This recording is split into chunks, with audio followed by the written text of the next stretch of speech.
nome é Roberta Cirne, sou quadrinista, roteirista e eu recentemente escrevi um romance sobre as assombrações do Recife. Meu processo de aprendizado das histórias em quadrinhos foi em parte autodidata, que eu comecei autodidata, e eu tive algumas aulas, mas assim, muito poucas, com um quadrinista lá de Recife chamado Watson Portela, que ele trabalha com essa parte quadrinhos mais realistas e quadrinho europeu, e a partir dele eu tomei um certo gosto. Quando eu comecei a querer trabalhar com aquarela foi Alex Ross, né?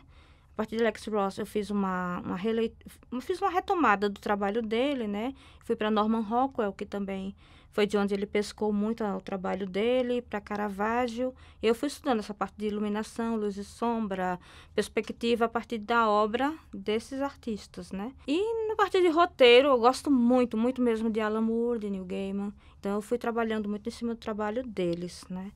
E com a temática sempre voltada para um quadrinho mais realista. O meu processo criativo, ele começa a partir da pesquisa. Porque eu sou formada, minha formação é de professora de artes. Eu sou licenciada pela UFPE, Universidade Federal de Pernambuco, em artes visuais. Mas eu sempre gostei de história.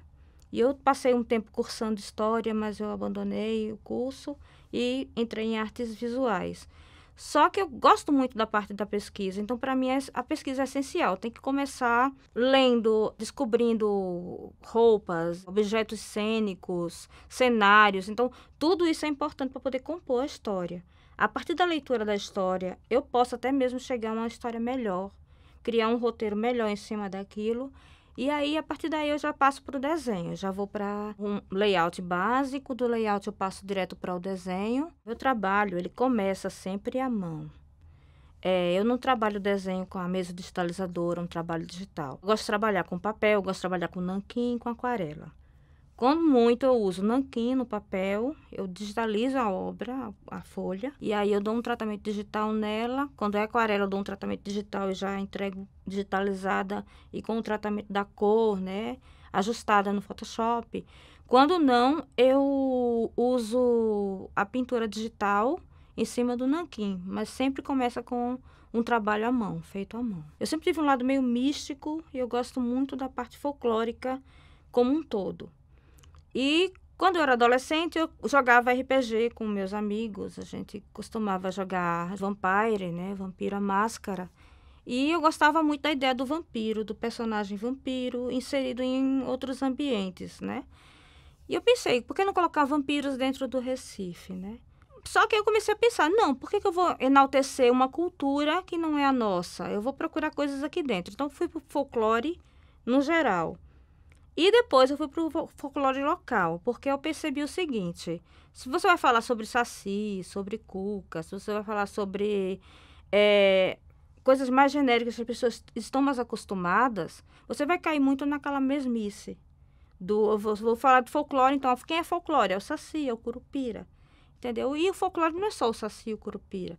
Existem folclores locais de vários nichos diferentes. E eu comecei a pesquisar a parte folclórica de Pernambuco. E nós temos muita riqueza. Nós temos, por exemplo, o personagem Boca de Ouro. Ele é uma lenda urbana do Recife que não tem lugar nenhum. Ele se assemelha com um zumbi, mas ele não tem lugar nenhum. Ele é só da gente. A comadre Florzinha, que ela é uma assombração da mata de Pernambuco, que ela perde as pessoas dentro da mata.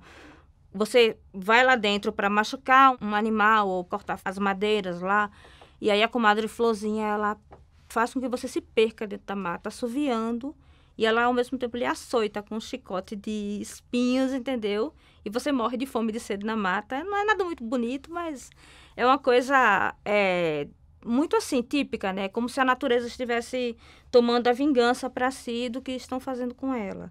Então, eu acho essa parte muito legal. E não é porque a gente está num lugar totalmente ensolarado, um lugar bonito, assim, com praia, que a gente não pode imaginar um ambiente gótico, um ambiente de terror, né? Então, eu também tenho o Papa Figo, que ele é um tipo de figura vampírica, que ele era uma pessoa que existiu de verdade no Recife. Assim, todas as lendas de lá são meio que ligadas com a realidade. Então, ele era uma entidade, uma pessoa que provavelmente devia ter alguma doença e precisava comer fígado, essas coisas. E aí achavam que ele se alimentava de crianças, que ele mandava um escravo dele no século XIX sair caçando as crianças para pegar o fígado das crianças, né? Então é um personagem muito legal que eu resolvi explorar no meu livro, que eu acho que ele é um personagem perfeito, assim, e ele substitui o vampiro tradicional. Você não precisa ser um vampiro para estar no lugar, né, no Brasil. Você pode ser um personagem mais local, né? E enaltecendo a cultura local, a gente termina criando nossos próprios personagens mais lembráveis, né? Do que tipo um vampiro, um Drácula, um Frankenstein. Vamos tentar olhar mais para as coisas que a gente tem aqui, que a gente tem uma cultura muito rica no Brasil inteiro. Comecei com Sombras do Recife, realmente, que eu peguei a parte da minha pesquisa histórica e coloquei em 2 histórias. A primeira história, ela é o início do livro, que começou como quadrinhos, mas eu vi que não daria para fazer só como quadrinhos, tanto que o livro tem 490 páginas, então eu não teria condições de fazer isso aqui em história em quadrinhos, né? Então, basicamente, é a história do Papa Figo e da Emparedada da Rua Nova, que são 2 lendas de lá. A Emparedada da Rua Nova foi uma moça que foi emparedada viva pelo pai, porque ela engravidou fora do casamento, em uma rua chamada Rua Nova, que tem lá. E aí, não se sabe se é verdade ou não, mas existe o número da casa que ela morava. A partir daqui, eu fiz a história do Boca de Ouro, que ela é em nanquim, colorida digital. Eu não sabia pintar direito, então eu tive que aprender praticamente fazendo a revista, a pintar digitalmente. O legal de trabalhar com isso é que eu pude mostrar o Recife do século XX, do início do século XX, o Jogo do Bicho chegando no Recife, né? Logo depois do Rio de Janeiro, o Jogo do Bicho foi para o Recife. E aí nós tivemos algumas mesas de bicho, algumas casas de jogo de bicho. Lá é muito intenso ainda esse processo de jogo do bicho, né? Se você parar para pensar, o medo, ela é uma das 6 emoções básicas do ser humano. Então, todo mundo quer sentir medo. Todo mundo quer sentir medo e se sentir protegido. Você não quer estar num assalto, entendeu? Você quer estar sentindo medo, lendo alguma coisa, sabendo que você está na sua casa. Então, acho que quando você mexe nessa coisa meio que primitiva do cérebro humano, você já traz um público para você. Todo mundo gosta de um pouquinho de terror, todo mundo gosta de sentir medo. E isso me agrada porque eu sempre gostei disso, desde criança. Então, isso me traz para dentro de uma realidade que eu gosto de trabalhar. É uma coisa que me dá um retorno muito bom. E como eu gosto de trabalhar, eu consigo entregar um material mais sincero. Então, para mim, é uma troca muito boa. Quando eu comecei com o trabalho, eu pensei na parte de publicação, porque é muito cara. Geralmente é muito cara. A minha sorte foi que a Prefeitura do Recife, ela publicou, ela aceitou, abraçou o projeto e publicou a primeira revista. A partir daí, eu comecei a buscar outras coisas, outras formas de poder viabilizar meu trabalho, porque eu não gosto de ficar dependendo de ninguém. Trouxe a minha revista nova, assim, que eu autopubliquei em casa, que é Assombrações do Recife Novo. E justamente eu peguei as histórias mais antigas que eu tinha publicada no site e trouxe para o público através da revista autopublicada, né? É uma tentativa nova para poder a gente meio que driblar esse mercado complicado. Fui atrás de financiamento coletivo, eu trabalho muito com Catarse. Eu atualmente estou com uma parceria com o Catarse, porque o Catarse ele abriu as portas para algumas pessoas e disse, vamos fazer uma parceria legal, a gente divulga você e você fica divulgando também a gente. E eu acho isso muito bom, não é? Então, o Catarse, ele às vezes ele cobre todo o valor da publicação, às vezes parcialmente. E a gente vai equilibrando as coisas, dando um equilíbrio, né? Descobrindo uma gráfica que seja mais barata, fazendo parcerias, algumas coisas assim. Eu estou caminhando assim para a autopublicação independente e eu trabalho muito com quadrinho indie. O que eu trouxe para a banca de quadrinistas são basicamente trabalhos indies. Alguns são feitos só assim, como zine mesmo. E eu acredito que num momento de crise, como a gente está, das livrarias e das editoras, para o artista de quadrinhos, o zine pode ser uma boa, pode ser um caminho para ele se autopublicar, totalmente independente e fazendo uma coisa autoral, legítima e o mais sincero, né? Que ele dialogar mesmo com o seu público. Houve um boom de quadrinhos, de quadrinistas no Recife, houve uma grande expansão dos quadrinistas e houveram eventos, tinham eventos toda semana, mas agora houve uma nova retração do mercado. E aí, às vezes, a gente tem eventos em que a gente vai e não tem retorno algum. A gente fica lá e não aparece público, não aparece nada, e a gente volta para casa. E não, assim, a gente até que tenta fazer algumas coisas. Teve a CCXP Tour lá em Recife, eu não participei porque eu ainda não tinha muito material novo na época. Depois teve alguns eventos, tem umas pessoas que elas estimulam os quadrinhos lá.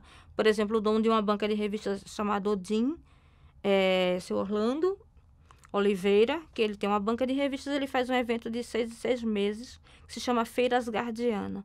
Então, a gente coloca na rua mesmo, no meio da rua, no centro da cidade, e a gente faz uma grande feira com mais de 50 quadrinistas e vende bem, é um lugar legal para a gente encontrar, trocar ideias e tudo. No Nordeste como um todo, tem muita movimentação em João Pessoa, na Paraíba. O pessoal lá faz alguns movimentos, faz alguns eventos e tem quadrinho. Vai ter até agora o HQPB. Mas assim, é aquilo que eu disse. O Nordeste ele tá muito assim, fechado ainda. Não tem muito quadrinista e não tem quadrinista que sai de lá para poder mostrar. E eu acho isso importantíssimo, que o quadrinista ele saia do seu lugar de conforto, de sua zona de conforto. E ele vá atrás daquilo que ele precisa, seja lá onde for, né? Se der para ir, ele vá. Porque se ele não for mostrar o seu trabalho fora de sua cidade, ninguém nunca vai saber que ele existe. E o trabalho não vai ter uma repercussão. Então, o que ajuda muito o meu trabalho é a internet, o contato com as pessoas e eu me dispor a sair de Recife para levar para qualquer lugar do Brasil. A força dos quadrinhos, ela reside justamente nessa resistência que a gente é capaz de fazer. Com um lápis e um papel, a gente pode contar uma história, a gente pode fazer uma denúncia, a gente pode criar um muro, a gente pode derrubar um muro. Então, a história em quadrinhos, ela é uma forma de resistência, uma forma de protesto e até uma forma de mostrar um pouco de você. Como aconteceu recentemente, né, que houve agora uma Bienal do Rio e que os quadrinhos foram censurados e nunca se vendeu tanto o quadrinho que foi censurado. Eu acredito que isso é uma coisa que é uma forma de nós lutarmos, né, pelo aquilo que a gente acredita, de a gente não baixar a cabeça e, ao mesmo tempo, a gente se tornar uma ponte entre a realidade que a gente tem e o que a gente pode fazer para mudar.